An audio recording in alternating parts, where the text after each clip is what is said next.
vais prendre le créneau. J'avais dit que de toute façon, je pouvais prendre le créneau.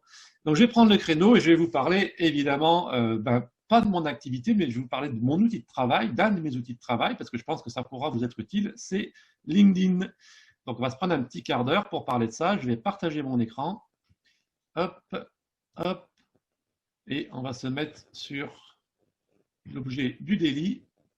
Voilà, donc logiquement, vous voyez mon écran. Je vais réduire un petit peu les fenêtres parce que sinon, ça me perturbe. Voilà. OK, donc LinkedIn. Alors, on a un quart d'heure, donc on va aller très vite. Vous pourrez me recontacter après par messagerie si vous avez des questions ou des soucis, il n'y a pas de problème. Premièrement, vous devez avoir un profil LinkedIn. LinkedIn, c'est vraiment le réseau social professionnel, crédibilisant, institutionnel, et donc vous devez être dessus. Si vous n'êtes pas dessus, si quelqu'un vous cherche et que vous n'êtes pas dessus, déjà, il ne vous trouve pas, premièrement. Et deuxièmement, au contraire, si vous y êtes et s'il vous trouve, eh bien, c'est automatiquement crédibilisant parce que LinkedIn, ce n'est pas Facebook. LinkedIn, c'est vraiment le réseau social professionnel. C'est vraiment l'environnement professionnel, sérieux, crédible, fiable, pertinent, etc. Donc, vous devez être sur LinkedIn, première chose. Deuxième chose, quand vous arrivez sur LinkedIn, la première chose que vous devez faire, c'est créer votre profil. En fait, c'est créer votre CV, on va dire. Alors, pour ça, là, je suis sur l'écran d'accueil LinkedIn, je suis sur le PC, sur le téléphone, c'est un peu différent. Pour ça, il suffit de cliquer ici en haut à gauche sur ma photo, sur votre photo, et vous allez arriver sur votre profil. Ça, c'est votre profil LinkedIn.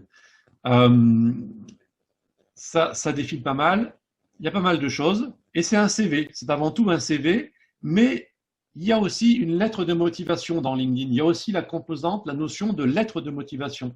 Ça, les gens ne le savent pas, les gens ne l'ont pas compris encore. Mais LinkedIn, ce n'est pas que le CV, c'est aussi la lettre de motivation. Je vais vous montrer après où est cette lettre de motivation.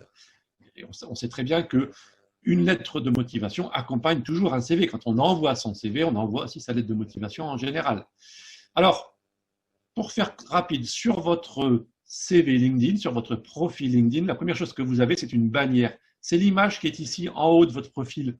Si vous créez un profil et que vous le laissez tel quel, vous allez avoir la bannière classique, standard de LinkedIn, c'est-à-dire un fond bleu avec des traits et puis des petits points blancs qui symbolisent le réseau. Eh bien ça, vous pouvez le changer, vous pouvez le modifier. Il faut donc mettre votre bannière à vous, il faut mettre votre bannière personnalisée. C'est votre panneau 4x3 que les gens voient quand ils passent sur l'autoroute de l'information d'Internet. Donc pour modifier votre bannière qui est là-haut, il faut d'abord créer un fichier, il faut faire un fichier image, un fichier JPG par exemple. Il a une taille spéciale, mais ça, vous pouvez faire des tests, ce n'est pas le plus important. Et il faut la créer à l'avance. Il faut que vous créez votre bannière à l'avance, d'une façon ou d'une autre, vous la créez à l'avance. Et après, avec le petit crayon que vous avez sur la droite quand vous parcourez votre profil, vous pourrez télécharger, vous pourrez uploader votre bannière, votre petit fichier. Ce fichier, cette bannière, eh bien, il faut qu'elle représente éventuellement soit votre activité, soit une thématique qui vous est chère, qui vous intéresse ou qui est en rapport avec votre activité. Pour que ce soit une image qui vous plaise, quelque chose qui vous plaise. Sur cette bannière, ce qui est conseillé aussi, c'est pas obligatoire, mais ce qui est conseillé, c'est de rappeler votre activité. Vous voyez, moi, en haut à gauche, j'ai mis Community Manager, etc. J'ai rappelé mon activité. Conseillez aussi, redonner les éléments pour vous connecter, redonner les moyens de vous connecter, de vous contacter. Votre téléphone, votre email, votre site internet éventuellement, etc. Il faut vraiment faciliter la vie aux passants. Quelqu'un qui tombe sur votre profil et qui est intéressé, il faut que très facilement il puisse vous contacter. Donc le téléphone, éventuellement l'adresse email sur la bannière. Voilà. Puis moi après j'ai mis mon logo, ma carte de visite et puis voilà. Ensuite, deuxième chose, c'est votre photo. Alors ça fait bien la transition avec Alain. Votre photo de profil, elle doit être de face et pas de profil. Bon là ça c'est de l'humour pas très malin. Votre photo de profil, il faut que ce soit une photo bien faite, récente. Pas un truc d'il y a 10 ou 15 ans, voilà, quelque chose de récent, quelque chose où on vous reconnaisse, il faut qu'on vous reconnaisse, c'est très important, parce que la personne qui va tomber sur votre profil va voir votre photo, et puis si après elle vous voit en vrai, en ce moment c'est un peu plus délicat, mais bon, si après elle vous voit en vrai, elle va vous reconnaître, parce qu'elle vous aura déjà vu là, bon, sauf que vous aurez peut-être le masque, donc c'est sûr qu'en ce moment, pas évident. Mais bon, elle vous aura vu là, elle va vous voir en vrai, elle va dire, ah oui, mais je le connais, je la connais. Elle ne va pas forcément se rappeler que c'est sur LinkedIn qu'elle vous a déjà vu, en fait. Et donc, cette notion, cette reconnaissance, déjà, c'est 50% du marché qui est gagné. cette confiance qui va s'installer parce qu'on vous reconnaît, c'est déjà la moitié du trajet qui est fait.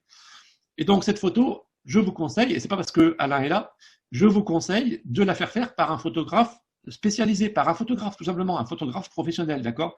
C'est pas vous qui faites un selfie, c'est pas la photo du mariage de votre petit dernier ou de votre tante ou quoi que ce soit. C'est une photo faite par un pro, d'accord? On continue. Vous avez ensuite ici ce qu'on appelle le titre dans LinkedIn. Le titre, c'est 120 caractères et ce sont les 120 premiers caractères qui vont pouvoir être analysés par les moteurs de recherche. Donc le titre ici, il faut le travailler. Déjà, il faut essayer d'utiliser les 120 caractères, il faut s'exprimer au maximum.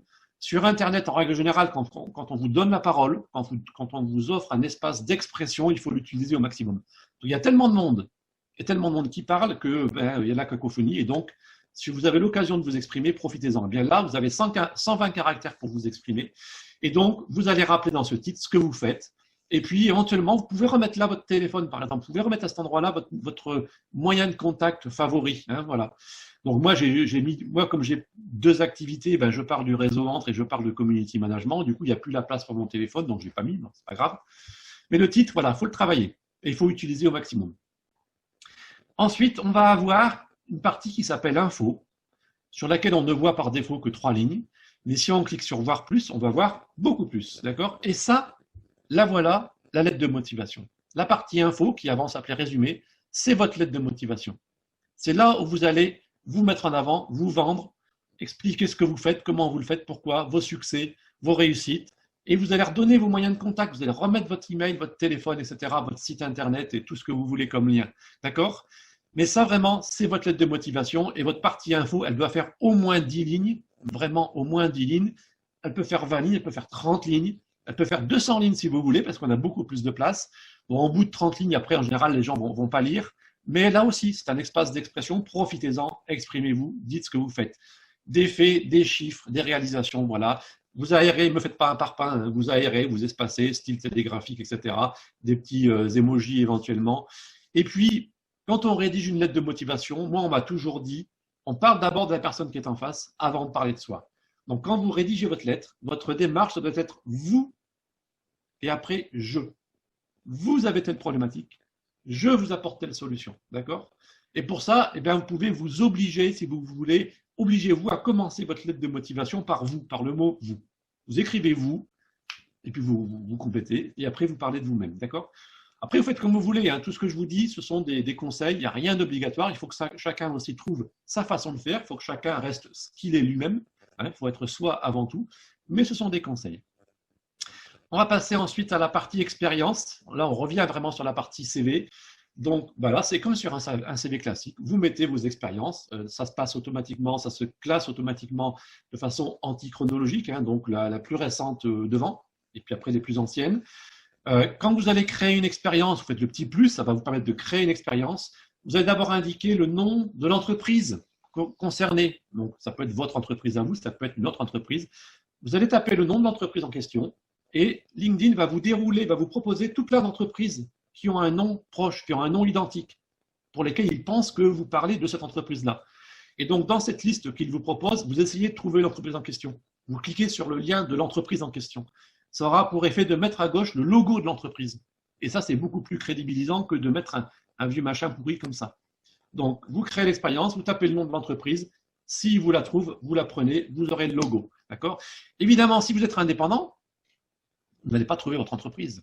C'est pas grave. Dans ce cas-là, il faut que vous, dans LinkedIn, vous créiez votre page entreprise. C'est à vous de créer votre page entreprise. Vous la créez d'abord et après, vous revenez dans votre expérience et vous la modifiez et vous faites le lien avec la page entreprise que vous venez de créer. Je vous dirai éventuellement en message privé comment créer votre page. C'est pas compliqué, mais c'est bien caché parce que LinkedIn, ils sont un peu bêtes parfois, ils l'ont caché. Donc. Bref, vous créez vos différentes expériences. Vous remontez jusqu'à votre début de votre vie professionnelle. Vous essayez de faire à chaque fois le lien avec l'entreprise en question. Et après, on passe à la partie formation qui marche exactement pareil. Vous créez vos formations majeures, vos diplômes majeurs, vos certifications majeures, vous créez avec le petit plus. Et il va vous demander le nom de l'organisme de formation, de l'école où vous l'avez faite. Vous tapez le nom, vous essayez de le trouver dans la liste, vous cliquez dessus, et là aussi, ça vous mettra du coup le logo de l'école en face, ce qui est là aussi beaucoup plus crédibilisant qu'un machin carré noir, comme on voyait au-dessus, gris. Voilà. Donc, vos expériences, vos formations. Vous pouvez remonter jusqu'au bac si vous voulez. Le bac, on ne le mettra pas en général, mais ça peut se mettre aussi, pourquoi pas. Si vous avez un CAP ou un BEP, ça peut se mettre aussi parce qu'il y a des CAP et des BEP qui ont tous ont leur propre valeur, mais il y en a qui valent vraiment de l'or. Et donc, de toute façon, en fonction de votre activité, c'est important de le mettre. Donc, vous allez jusqu'où vous voulez. Voilà. Je passe rapidement. Vous avez une partie qui s'appelle compétences et recommandations. Les compétences, c'est des mots-clés. C'est pas très, très important. On va pas perdre de temps là-dessus. Par contre, les recommandations, ça, c'est autre chose. Il faut que vous ayez des recommandations. Il faut que vous ayez un profil LinkedIn. Il faut que vous ayez des recommandations. Des recommandations, c'est des gens qui ont pris le temps de dire « Ah oui, un tel, il est super, il travaille bien, je vous le recommande. » D'accord? Et ça, il faut en avoir. Mais pour en avoir, il faut les demander. N'attendez pas que les gens vous les fassent. N'attendez pas que votre client, qui est super content, vous fasse une recommandation. En général, ils ne le feront pas, ils n'y pensent pas, ils ne savent pas. Donc, c'est à vous, dès que vous avez un client qui est content, de lui dire « Tiens, si tu veux, ça serait bien que tu me fasses une petite recommandation sur mon LinkedIn. » Comment il fait ça? C'est pas compliqué. Il vient sur votre profil. Il clique sur le bouton plus qui est ici. Et dans le menu, bon, moi je ne l'ai pas parce que je suis chez moi, mais dans le menu, il aura l'option recommander. Donc, il clique sur recommander et après, il répond aux questions. C'est pas compliqué. Il faudra qu'il fasse un petit speech, hein, un petit paragraphe en expliquant pourquoi il est content, etc. Ça sera ça la partie la plus dure. Et puis, vous recevrez une notification comme quoi il vous a recommandé. Vous pourrez la vérifier, vous pourrez demander à ce qu'il la modifie ou bien vous pourrez l'accepter. Mais ça, c'est très important. Faites-le. Il faut avoir des recommandations. C'est vraiment crédibilisant. Hein. Alors, moi, j'en ai, par exemple, j'en ai 23 parce que je les ai demandés. Parce que si j'avais rien demandé, j'en aurais 3. Hein. À l'inverse, vous pouvez aussi en donner. N'hésitez pas à en donner quand quelqu'un, vraiment, vous avez travaillé avec quelqu'un, vous avez été le client de quelqu'un et ça vraiment, ça vous a emballé. Ben vous donnez une recommandation, vous le recommandez directement à cette personne, spontanément, je dirais. Voilà. Le reste n'est pas important. On ne va pas passer trop de temps sur tout ça. Donc voilà, ça c'est LinkedIn et c'est vraiment quelque chose de fondamental. Il faut que vous l'ayez. Après, vous pouvez avoir votre CV et puis vous vous arrêtez là, c'est le minimum, il faut au moins avoir ça. Après, vous pouvez l'utiliser comme Facebook pour vous exprimer, pour publier des posts. Et puis, vous pouvez vous construire un réseau en invitant des gens à entrer en connexion avec vous pour vous créer votre réseau. C'est mon métier, c'est ce que je fais pour mes clients. Mais ça, c'est un deuxième temps, ça, c'est une démarche commerciale. Mais à la base, il faut que vous ayez votre compte LinkedIn, il faut que vous ayez votre profil LinkedIn bien rempli, bien complété, etc. Ça, c'est vraiment, je pense, très important. Donc, à partir de la semaine prochaine, je ne veux plus voir dans mes cartouches de mes slides des gens avec des étoiles, avec le réseau bleu, blanc là, de LinkedIn. Hein. Je veux des bannières personnalisées, d'accord? Une dernière chose, pour retrouver tout ce que je viens de vous dire, vous allez sur mon profil, vous allez dans la partie activité. Voilà, donc vous cherchez, vous descendez, activité. Vous allez pouvoir cliquer sur tout voir pour voir toutes mes activités, tout ce que j'ai dit.